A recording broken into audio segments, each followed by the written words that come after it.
Going live or not? We are live. What's up, folks? I hope everybody's having a fabulous day, and hopefully you're not out at the bar drinking on this Thursday night, because guess what? Not a great way to start your damn weekend. So now look, if you pay attention to the title, that may or may not apply to you. All right. So if it doesn't apply to you, you can just move on, right? But it probably does apply to you. And let me tell you why. If you're a business owner and you're watching this video right now, watching this live, you're struggling finding people, right? You're struggling finding people to work. Now, I can't tell you the reason why this is the case, because if I could crack that code, why people are not wanting to work, I'd do that. But I have a second best option for you. And I think this one's going to be a better one because you're going to make more money with this option. And so I'm going to get to that in just a second. But look, think about this. Your best customer, right? If you're in sales, which you probably are if you're watching this, or you're a business owner, one of the two, or you're trying to be one of those two. Think about this. If you're a business owner and you're struggling finding people right now, or if you're maybe you own a trades company, and I know you're struggling finding people because I work in the trades. I work with tradespeople every single day, right? I work with guys all over the world, and this is the problem everywhere. Now, I don't know where everybody's working. I don't know. It's weird. But here's what I do know. You got to focus on what you can control. What can you control in this scenario? Absolutely nothing except for the people that work for you. And guess what? This is just like salespeople, right? Salespeople are notorious for going after new business when they already have business, right? They already have people they could be contacting. And so, and look, we all struggle from this, at least from time to time, for sure. And so I would argue that if you are struggling hiring people right now, I would say stop trying to hire people and train your people better. Or maybe just train them at all, because most likely you don't do that. Most likely you don't train your team. Most likely you don't train your technicians. If you've got technicians, or you got a sales team, or you got whatever, right? You don't have to do anything, but you want to train that sales team every single week, because if not, they're not going to get better. And I would argue that you want your company to get better. You want to hire more people, but you don't know where to find them. So a better solution to that would be train the people that you currently have to close more business. Now, imagine this for a second, because I'm probably going to blow your mind. Imagine that you are a trades company and you're running from job to job because you're swamped because you don't have enough help. And you're the person booking all your calls, right? He or she is booking you out like back to back, and you really don't have enough time to spend with that customer when you're with them. So what do? You rush. Of course you rush. You got to get to the next customer. You got to get that money, right? Wrong. I would argue that you're leaving money on the table because you're rushing through every single estimate. If you're even leaving an estimate, which you're probably not, which is freaking mind-blowing to me. I don't know, dude. It doesn't make sense to me. Why would you go out to a house to pitch a job and not leave an estimate?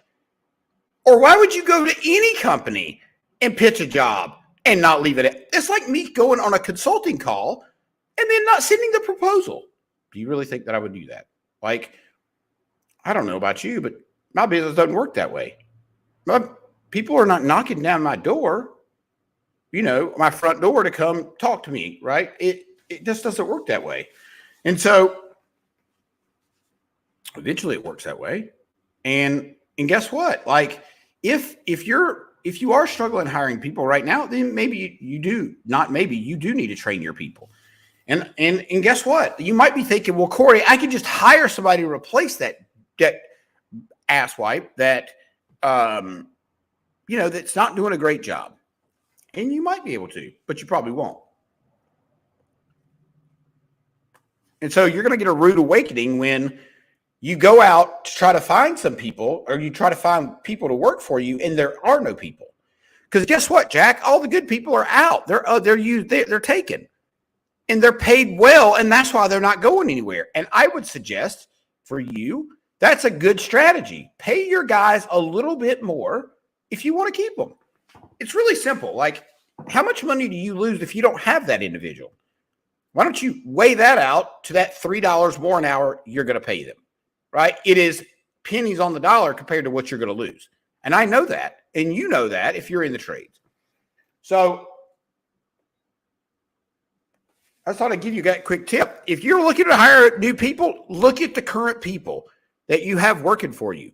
Figure out what you're doing wrong, because if they're trying to leave, or you have people leaving in droves, maybe there is a problem. Maybe you're not paying enough. Maybe you suck as a leader. It could be either one of those, or it could be a third thing that I didn't even announce, right? So stop trying to hire new people. Like, just train your people to do a better job. Train your people to be more efficient. Train your people to efficiently close deals quicker, right? I dramatically reduce closing time and the cost of acquisition of new business. What does that mean? I make your guys sales legends. I make them to where they don't have to go close 17 deals a day, right? Or take 17 calls, I should have said. You're not closing 17 deals if you're out in the field, right? And so why try to get to 17 calls? Because you're just going to give each one of those calls a halfway call. It's going to be a half-ass job. I don't know about you, but I don't like people doing that kind of a job at my house. And so maybe that is your cup of tea. Who knows? But you really got to think about that. And you get what you pay for. Are you going to buy somebody? You're going to hire somebody off Craigslist to do your plumbing. You're going to get somebody off Craigslist to do your plumbing, and you're going to get that kind of a job. And if you don't want to pay for the job, if you don't want to pay more money to get somebody that knows what they're doing to fix it, guess what? That's a decision that you have to make. And that decision is going to either end up in a really crappy situation, pun totally intended, or you're going to be cool. You're going to save a buck or two, but that's about it. You might save $20. And guess what? When the job goes sideways, you don't have a bonded person. You got a Craigslist guy that you can't find. So was it really worth it? I don't think it was.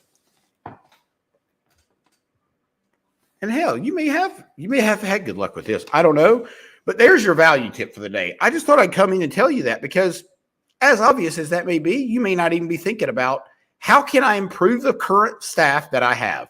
How can I improve my leadership team? How can I make sure my sales guys have the support that they need to be killers, right? To be closers. Look, you don't have to be a hardcore closer. You don't have to be a slime ball. But what you do have to do is offer the customer options, right? You got to ask the customer for the sale. And if your guys are not doing that, that is why your competition is kicking your ass. All right, folks. That's it for me.